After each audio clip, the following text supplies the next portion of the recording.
Salut, tu as 2 minutes? Oui, bien sûr, je t'écoute. Je suis tombé sur un truc génial. Une agence propose des voyages surprises et apparemment c'est hyper tendance en ce moment.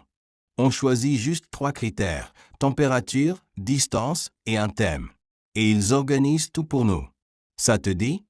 Un voyage dont on ne connaît pas la destination, c'est bien ça? Franchement, ça me semble un peu risqué. Moi, j'aime bien savoir où je mets les pieds, j'aime tout prévoir. Justement, c'est ça qui est génial. Ça change de nos voyages habituels et tu ne pars pas totalement à l'aveugle. Tu choisis quand même la température que tu veux. Par exemple, si tu as envie de soleil, tu peux demander chaud, genre entre 25 et 30 degrés. D'accord. Mais imagine qu'ils nous envoient dans un endroit trop humide ou trop touristique. Je n'ai pas envie de me retrouver dans une ville bondée. Mais regarde, c'est nous qui choisissons aussi le thème. Si tu veux éviter les foules, on peut prendre détente ou immersion. Ça te garantit un truc plus local, plus calme. Ils promettent des séjours authentiques, loin des circuits touristiques classiques. OK. Mais pour la distance, ils proposent quoi? Parce que je ne veux pas faire 8 heures d'avion juste pour un week-end. Eh bien justement, on peut choisir courte distance, moyenne distance ou longue distance. Rien ne t'oblige à prendre l'avion. Et si je veux éviter certains pays, est-ce que c'est possible? Oui, tu peux mettre des exclusions dans le formulaire, tu sais. Par exemple, pas de pays trop froids ou pas de grandes métropoles. Ils respectent les choix des clients. D'accord. C'est bon à savoir. Mais honnêtement, j'ai un autre souci. C'est le budget. Je ne veux pas dépenser une fortune pour un voyage surprise sur lequel j'ai peu d'informations et qui va peut-être me décevoir. Justement, ils affichent un prix fixe et tout est compris. Hébergement, transport, activités selon le thème. Et le tarif est souvent plus bas qu'un voyage classique parce qu'ils utilisent des partenariats. On peut choisir la tranche de prix dès le début. En plus, on peut payer en plusieurs fois. Attends, tout est inclus? Il n'y a aucun frais caché? Non, même l'assurance est incluse. Le seul truc à payer, c'est si tu veux des options, genre une activité supplémentaire sur place. Mais le package de base est vraiment complet. J'avoue qu'avec toutes les informations que tu me donnes, ça devient un peu plus tentant.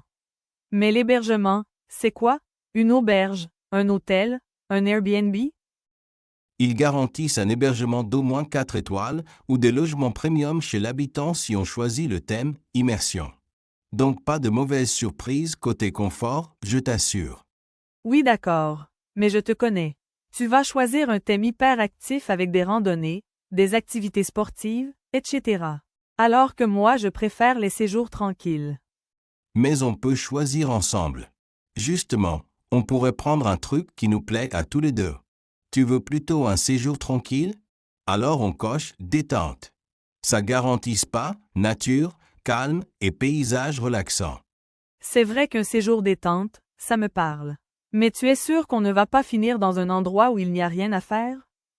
Non, parce qu'ils organisent des activités adaptées, massages, balades, visites culturelles légères. Ce n'est pas un voyage où on s'ennuie, c'est juste reposant. D'accord. Mais je ne veux pas non plus passer tout mon temps dans un spa. J'aime aussi visiter un peu, découvrir l'endroit. Parfait. Alors on peut choisir le thème culture. Là, ils proposent des visites de musées et des visites de petites villes historiques. Et c'est toujours dans un endroit agréable, pas trop touristique. Bon, je reconnais que l'idée n'est pas mauvaise. Mais tu sais, j'ai un peu peur de ne pas tout contrôler. Quand je voyage, j'aime organiser les choses, comparer les hôtels, regarder la météo, voir les restaurants. Et là, je ne peux pas le faire puisqu'ils font tout pour nous. Justement, c'est ça le défi. Tu te laisses porter, tu souffles un peu, tu cesses de tout contrôler. On n'a qu'à faire la valise et partir. Et honnêtement, quand on n'a pas besoin d'organiser, on n'est pas stressé, on profite mieux. Peut-être, mais imagine que la destination ne me plaise pas du tout. C'est un risque quand même. Tu sais, parfois les meilleurs souvenirs viennent de lieux inattendus. Et puis, au pire, c'est juste un week-end. Et on sera ensemble, donc ça rendra n'importe quel endroit sympa.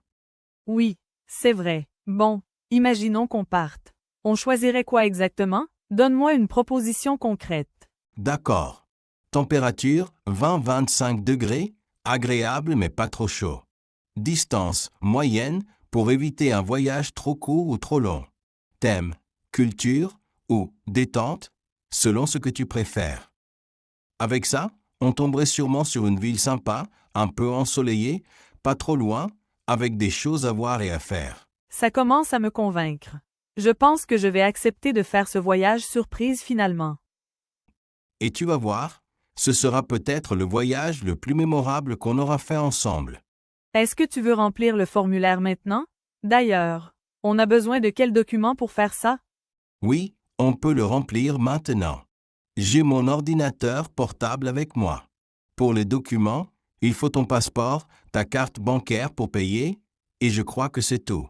Est-ce que tu as tout ça dans ton sac? Oui, j'ai tous ces documents avec moi. Tu sais si on peut payer en plusieurs fois? Oui, c'est possible. Tu peux payer en 3 fois sans frais. C'est très pratique, je vais le faire pour mon paiement. Ah, mais au fait, on parle de paiement mais on n'a même pas décidé de la date du départ? Tu préfères partir quand? Je préfère partir en février. Je suis disponible la première semaine de février. Ça ne m'arrange pas. Je vais participer à une conférence début février. Est-ce que tu pourrais partir début mars? Oui, c'est possible. Très bien. On partira début mars. Mais on partira combien de temps? Est-ce qu'il propose des durées spécifiques? Il propose des voyages de 2 jours et 2 nuits, généralement le week-end, mais aussi en semaine. Et il propose des voyages plus longs. Leurs voyages sont de 2 jours minimum et 2 semaines maximum. D'accord. Bon. Personnellement, je ne peux pas partir trop longtemps. Est-ce qu'un voyage de 5 jours dans un pays proche te convient? C'est très bien 5 jours. Ça nous laissera le temps de profiter. Je trouve que c'est une bonne durée pour un séjour. Parfait. On va chercher ce type de séjour alors. C'est génial? Oui, c'est super, j'ai hâte d'y être.